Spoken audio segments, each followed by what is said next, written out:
A graça, a paz e o amor de Cristo Jesus seja com cada um dos irmãos. Eu sou o pastor Silvio Vieira Martini, da Igreja Getsemane Memorial, em Campo Grande, Mato Grosso do Sul. Vamos ministrar hoje também no versículo de Mateus, capítulo 6, versículo 33, que diz: Mas buscai primeiro o reino de Deus e a sua justiça, e essas demais coisas vos serão acrescentadas.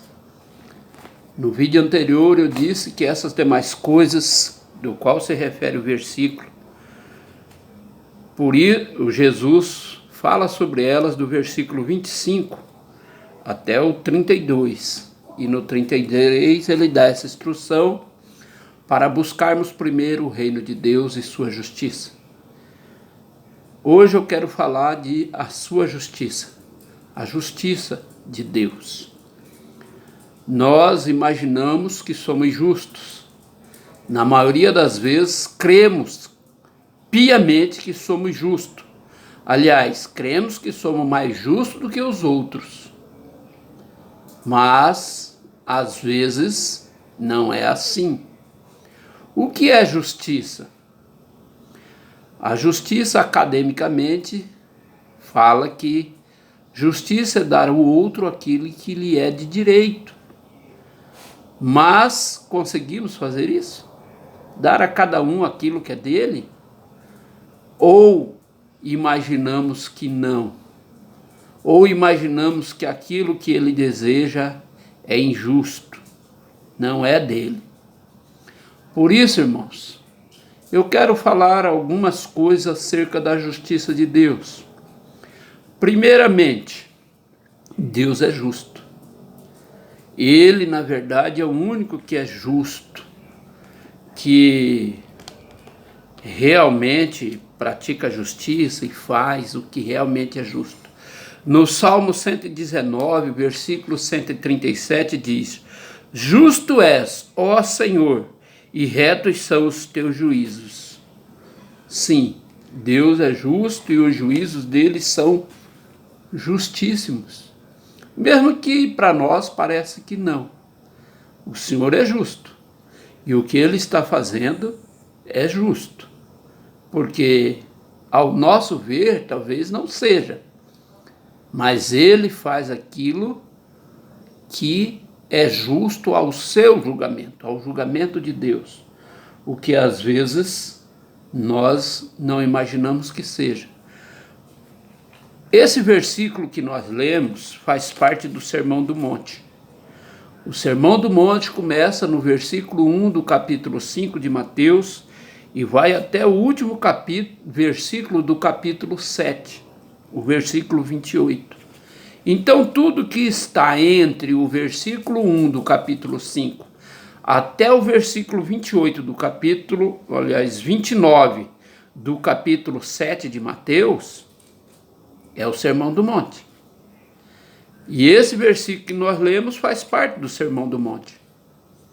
Gandhi já dizia: se toda a literatura, vamos dizer assim, religiosa, se acabasse, se perdesse, mas ficasse apenas o Sermão do Monte, não se perderia nada.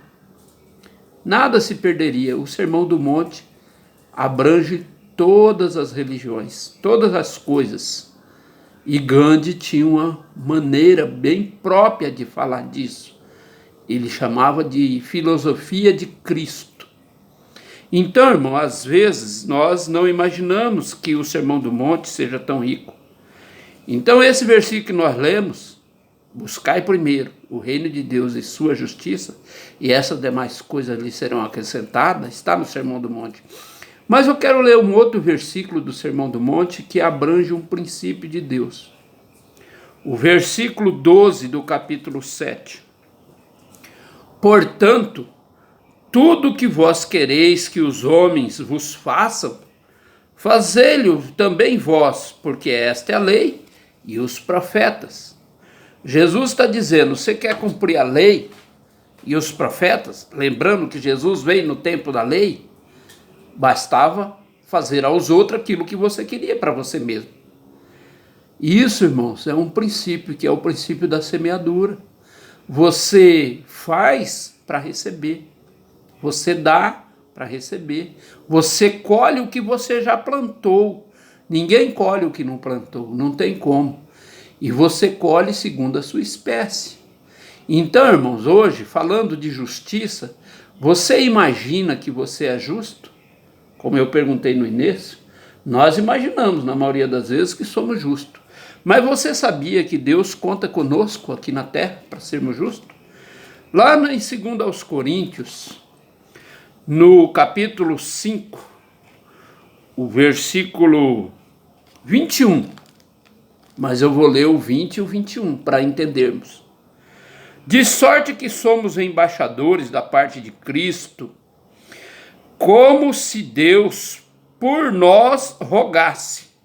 Rogamo-vos, pois, da parte de Cristo, que vos reconcilieis com Deus. Aquele que não conheceu o pecado, o fez pecado por nós, para que nele fôssemos feitos justiça de Deus. Entendeu? Deus, através de Jesus Cristo, do sacrifício dele na cruz, nos fez justiça de Deus. É conosco que ele conta para ser sua justiça. Mas a Bíblia diz que Deus é justo e seus juízos são perfeitos. Então, como ele pode contar conosco, que somos imperfeitos e falhos? Simples. Tudo que vamos fazer como justiça dele tem que ter embasamento na sua palavra. Tem que estar embasado na Bíblia. A Bíblia é o orientador da vontade de Deus. Ela expressa a vontade de Deus. Vocês já ouviram falar de Constituição? Hoje em dia, com tamanho excesso de informação que existe na sociedade, até um recém-nascido já ouviu falar de Constituição.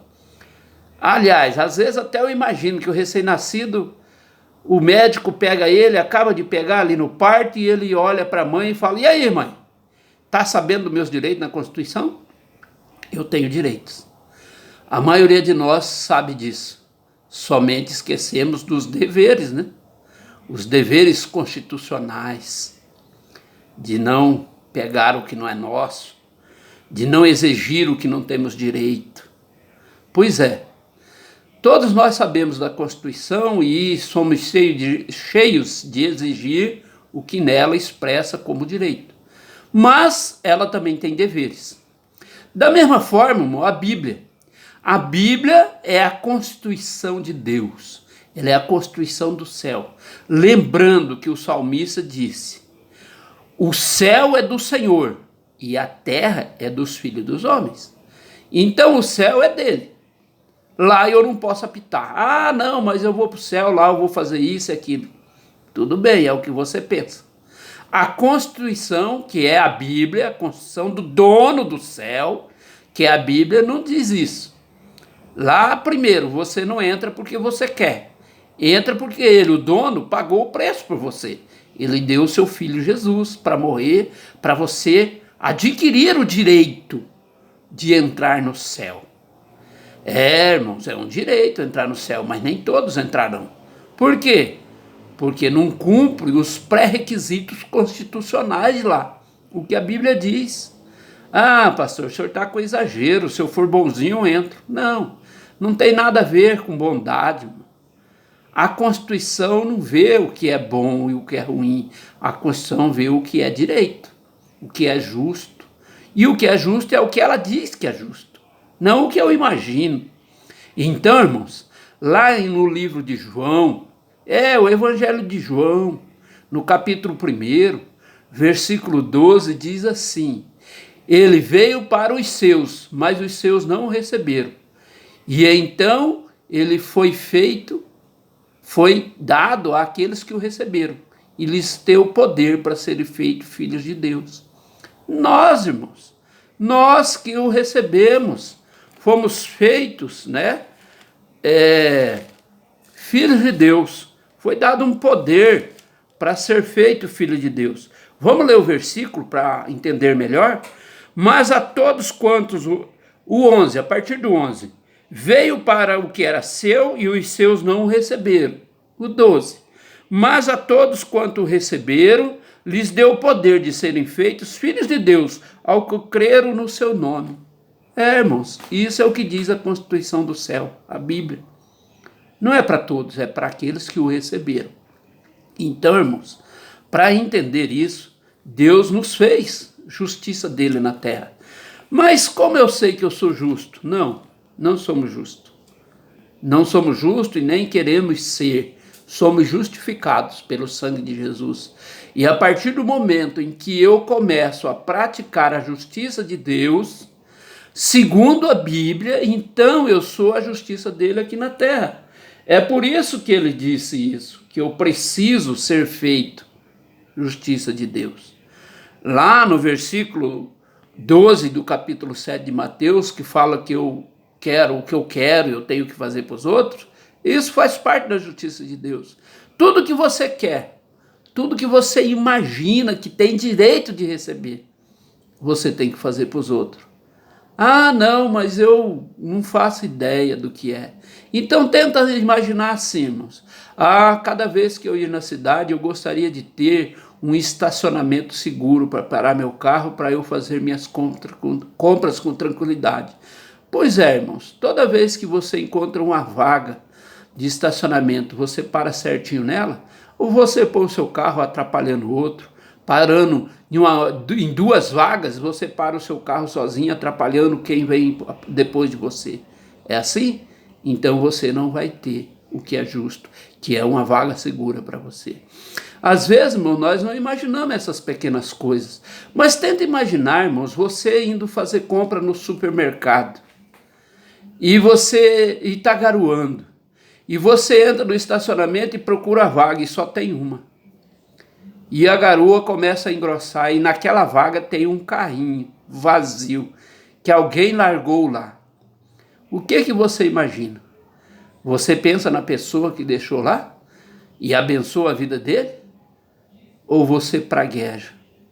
Sim, irmãos. A pergunta é, quantas vezes você largou um carrinho vazio no estacionamento do supermercado?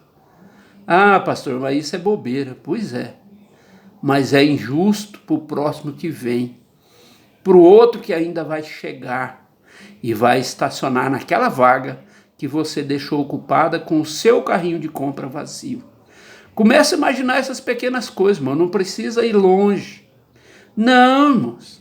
Nós exigimos um Congresso que não se venda, que não se dobre à corrupção, uma administração governamental reta, incorruptível? Pois é. Mas e nós? Somos assim? Tenta imaginar, irmão, que para chegar na sua casa tem uma única quadra contramão. E a sua casa está naquela quadra de mão única. Ao invés de você dar a volta na quadra para entrar pela mão única, você entra na contramão. Ah, mas é só 15 metros. Eu moro no meio da quadra, não dá nem 20 metros, pastor. Pois é, mas por algum motivo as autoridades do trânsito disseram que ali tem que ser mão única. Mas você desobedece e nisso você é injusto. Parou para pensar nisso? Quando você varre a frente da sua casa e esqueceu o saquinho para pôr lixo e encosta ali do lado, no lado do vizinho, não se preocupando se ele tem tempo para apanhar ou se isso é justo ou injusto. Pois é, irmãos, a justiça de Deus não está tão longe assim como nós imaginamos, está pertinho de nós. Somos nós, somos o que falamos, o que agimos, o que testemunhamos.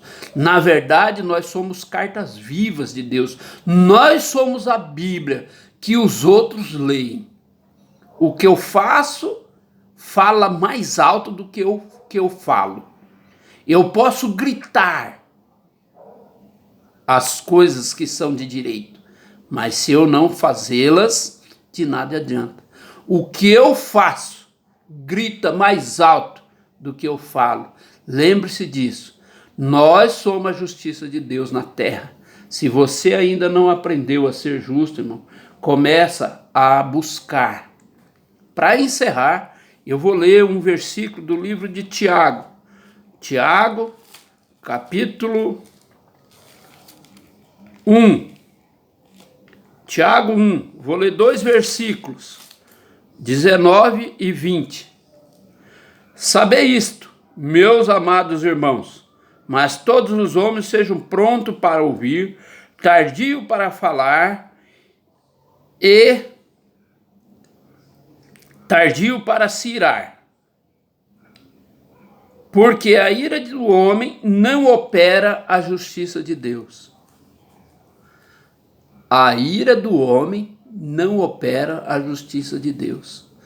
Todas as vezes, irmãos, que mesmo com razão nós agimos com raiva, com ira, não operou a justiça de Deus. Não foi o que Deus propôs para nós. Nós, para sermos justiça de Deus, precisamos ser coerentes, fazer as coisas sem raiva, sem aquela emoção de vingança. Não é assim. Nós precisamos, irmãos, fazer as coisas de Deus, correto. Aliás, quero ler mais 2 versículos para encerrar. No livro de Provérbios, versículo 17 e 18. Quando cair o teu inimigo, não te alegres, nem quando tropeçar, se regozije o seu coração, para que o Senhor isto não veja e seja mau aos seus olhos e desvie dele a sua ira. Viu? A justiça de Deus está bem além do que imaginamos. Se o nosso inimigo, sim, aquele cara que só te prejudicou, só te fez raiva, cair, ele sofreu uma cilada e está passando mal, seja uma enfermidade, um prejuízo, alguma coisa. Se você se alegrar com isso, Deus vê como injusto e desvia dele a correção. Se isso que aconteceu com ele é correção de Deus, e você vai na torcida, isso, bem feito, é isso mesmo, Deus vai parar de corrigi-lo. Mas ao invés de você olhar para ele e falar, Deus, ele precisa te conhecer para não praticar mais o que é injusto. Puna ele na medida da tua justiça. Deus vai continuar, vai se revelar a ele e ele se tornará o teu irmão. Por isso, irmãos, vamos buscar de Deus entender a sua justiça, porque o seu reino nós já sabemos que é Jesus. Portanto, irmãos, vamos buscar de Deus, se é que queremos receber as demais coisas, entende? Para recebermos as demais coisas, precisamos praticar a justiça de Deus e buscar o reino dele a cada dia. Por isso, irmãos, eu te abençoo, que o Senhor Deus levante sobre si o seu rosto e resplandeça sobre ti a sua justiça e te dê paz. A paz do Senhor, meu irmão, que Deus te abençoe e te guarde. Amém?